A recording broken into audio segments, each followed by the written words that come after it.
नमस्कार, मैं सुनील चतुर्वेदी और आप देख रहे हैं नेशन नाउ समाचार पर ये खास और बड़ी खबर। आगामी असम विधानसभा चुनाव को लेकर समाजवादी पार्टी ने बड़ा फैसला किया है।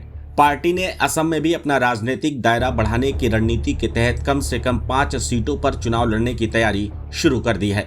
इस संबंध में पार्टी की ओर से जल्द ही आधिकारिक घोषणा किए जाने की संभावना है।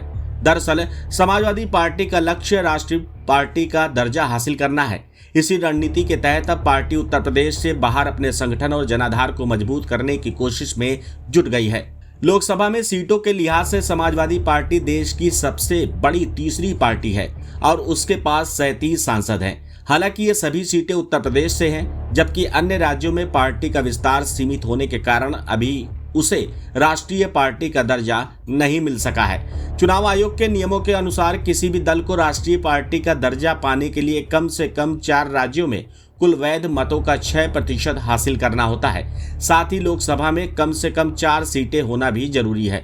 फिलहाल समाजवादी पार्टी के महाराष्ट्र में 2 विधायक और गुजरात में 1 विधायक हैं, लेकिन राष्ट्रीय दल के मानकों को पूरा करने के लिए ये पर्याप्त नहीं है। ऐसे में असम विधानसभा चुनाव में उतरकर पार्टी अपनी राजनीतिक विस्तार की नई रणनीति पर काम कर रही है।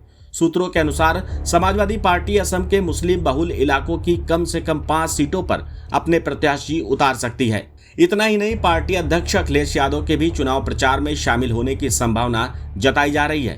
गौरतलब है कि असम में वर्ष 2026 में विधानसभा चुनाव होने हैं और उससे पहले ही समाजवादी पार्टी ने वहां अपनी राजनीतिक मौजूदगी दर्ज कराने की तैयारी तेज कर दी है।